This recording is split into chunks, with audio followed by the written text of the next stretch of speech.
গোঘাট থানা ক্ষেতমজুর ইউনিয়ন সারা ভারত ক্ষেতমজুর ইউনিয়নের পক্ষ থেকে সিপিআইএম সংগঠনের পক্ষ থেকে আজ কামারপুকুর চটির বুকে এক অবস্থান বিক্ষোভ শুরু করেছে সিপিআইএম সংগঠন। বেলা 11টা থেকে বেলা 12টা পর্যন্ত কামারপুকুর চটি একদম স্তব্ধ করে দেওয়া হয়েছে। একদিকে ডান দিকে আরামবাগের রোড সম্পূর্ণ বন্ধ এবং পিছনের দিকে যে ঘাটার রোড বা বেঙ্গাই রোড সম্পূর্ণভাবে বন্ধ করে দেওয়া হয়েছে। তাদের একমাত্র 3টে দাবি।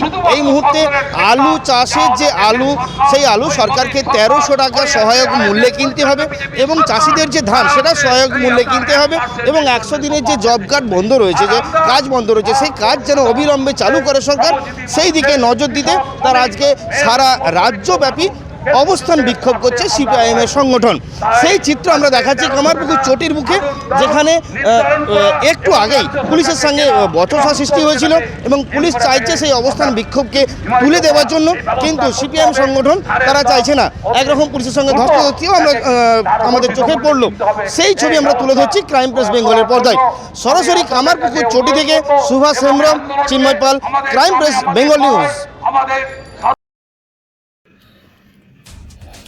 গোঘাটে ক্ষেতমজুর ইউনিয়ন ও সারা ভারত ক্ষেতমজুর ইউনিয়নের পক্ষ থেকে আজ কামারপুকুর চটির মোড়ে সকাল 11টা থেকে বেলা 12টা পর্যন্ত রাস্তা অবরোধ করে। মূলত 3 দফা দাবি নিয়ে আজকে এই সংগঠন পথে নেমেছে। আলুর সহায়ক মূল্য 1300 টাকা কুইন্টাল করতে হবে, চাষিদের কাছ থেকে সহায়ক মূল্যে ধান কিনতে হবে সরকারকে, এবং 3 নম্বর দাবি ন্যূনতম 200 দিনের কাজের দাবিতে আজকের এই পথ অবরোধ। কামারপুকুর চটির মোড়ের সমস্ত রাস্তা বন্ধ থাকলেও চালু ছিল অ্যাম্বুলেন্স পরিষেবা ও রোগীর গাড়ির অবাধ যাতায়াত। কামারপুকুর থেকে সুভাষ হেমব্রম ও কৃষাণু গাঙ্গুলির সাথে চিন্ময় পালের report, crime press Bengal news.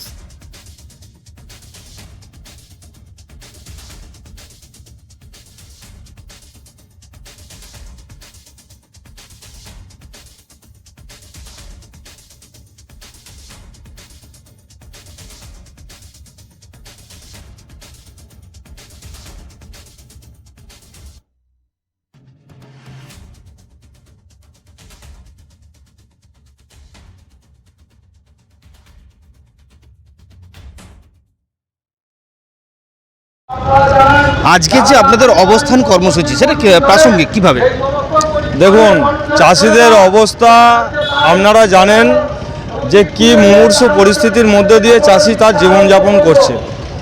1 বিঘে আলু চাষে বর্তমান দর অনুযায়ী প্রায় 35 থেকে 36 হাজার টাকা খরচা আছে। চাষিকে চাষ করানো হয়েছে, সরকার সহযোগিতা করেছে, লোন দিয়েছে, বিভিন্ন ব্যাংকিং ব্যবস্থা চাষিদেরকে সহযোগিতা করেছে, লোন নিয়ে তারা চাষ করেছে। কেউ ঘটি বাটি বিক্রি করেও চাষ করেছে, দেনা করে চাষ করেছে। যত রকম উপায় আছে চাষি শেষ অবলম্বন ধরে সে তার জমিতে ফসল ফলিয়েছে। আমাদের দাবি ন্যূনতম সহায়ক মূল্য 1300 টাকা দিতে হবে।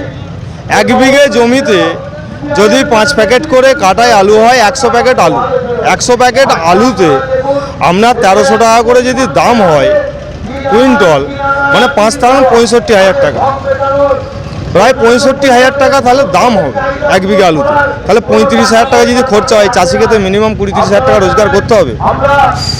এখন যা বর্তমান বাজার মূল্য, সেই বাজার মূল্য অনুযায়ী চাষিকে পকেট থেকে 15,000 টাকা করে দিতে হবে।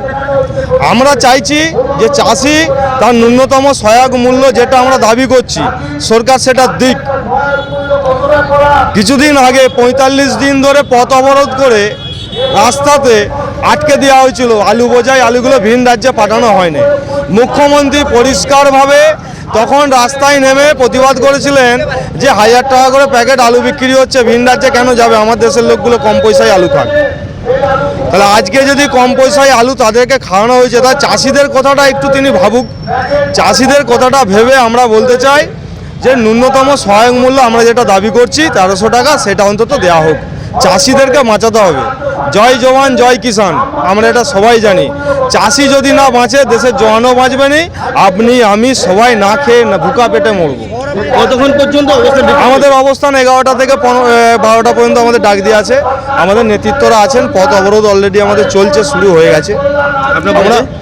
আমার নাম সুভাষ বৈরাগী, আমি অঞ্চল কৃষক সভার সম্পাদক, কামারপুকুর অঞ্চল। করেছেন, এটা ঠিক কি বিষয় নিয়ে শুরু করলেন? চাষিকে বাঁচানোর জন্য। চাষির 35,000 টাকা বিঘেতে আলু চাষে খরচ হচ্ছে, আর ন্যাকামি করছে রাজ্য সরকার। 700 টাকা কুইন্টাল, তাও এক গাদা সার্টিফিকেট নিয়ে হিমঘর মালিকের কাছে যেতে হবে, তিনি 35 কুইন্টাল মাত্র কিনবেন। চাষির যা উৎপাদন হবে আর যা দাম, চাষির আত্মহত্যা ছাড়া বিকল্প। চালের দাম এই মাসেই 10 টাকা, 12 টাকা, 15 টাকা, 18 টাকা বেড়েছে। ধানের বিক্রি নাই, ধানের বিক্রয় মূল্য ঘোষণা নাই। গ্রামের মানুষের হাতে দুটো পয়সা থাকলে তবে এই সব দোকানদানি চলবে। গ্রামের মানুষের হাতে পয়সা নাই। আজকে মূলত এই 3টে দাবি। আলুর দাম ন্যূনতম 1300 টাকা রাজ্য সরকারকে ঘোষণা করতে হবে। ধান কিনতে হবে ন্যায্য মূল্যে, সরকারকে কিনতে হবে। চাল করে তাকে গোডাউনজাত করতে হবে। যখন চাল কিনবে এই চাষিরাই, ন্যায্য মূল্যে তাকে বিক্রি করতে হবে।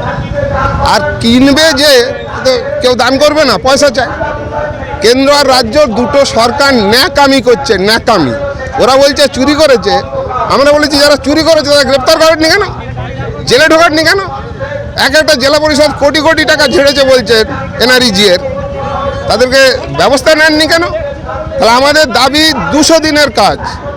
আমরা মূলত দাবি করছি আজকে যে 100 দিনের কাজ অবিলম্বে নাটক না করে চালু করুন। গ্রামের লোক হাতে কাজ পাক, তার হাতে দুটো পয়সা আসুক। ওষুধের দাম অগ্নিমূল্য, টাকা মেরেছে, কোম্পানিগুলোকে লাইসেন্স অনেক দিন যথারীতি দিয়েছে, কাজ বন্ধ আছে। বন্ধ আছে, চোরেদের খেলা চলছে, গ্রাম শুকিয়ে যাচ্ছে। ওষুধের দাম কত, জামা কাপড়ের দাম কত, চালের দাম কত, ডালের দাম কত, তেলের দাম কত, নুনের দাম কত, তেজপাতার দাম কত, এই পয়সা নেই হাতে। 100 দিনের কাজটা চালু থাকলে তবু দুটো কেনা বেচা হবে, ক্ষুদ্র এই ব্যবসাদারগুলো একটু বাঁচবে, এটা একটু দেখা উচিত। এই 3টে দাবিতে আমরা আজকে 11টা থেকে 12টা সারা রাজ্যে শ্রমিক সংগঠন, কৃষক সংগঠন, ক্ষেতমজুর সংগঠন আমরা প্রচার করছি, অবস্থান করছি, অবরোধ করছি। ধন্যবাদ। আপনি কি অসুবিধা ফিল করছেন এই মুহূর্তে?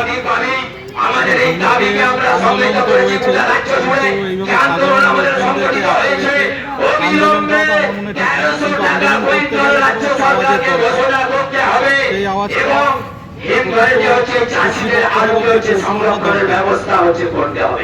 একরকম অসুবিধার মধ্যেই পড়েছেন। তাড়াতাড়ি ধন্যবাদ। এই আন্দোলনের চাপে পড়ে আপনি কি ব্যবস্থা নিচ্ছেন? কতক্ষণ অপেক্ষা করছেন? বললো তো 20 মিনিট অপেক্ষা করতে। অসুবিধা হচ্ছে আপনাদের যাতায়াতে? অবশ্যই হচ্ছে।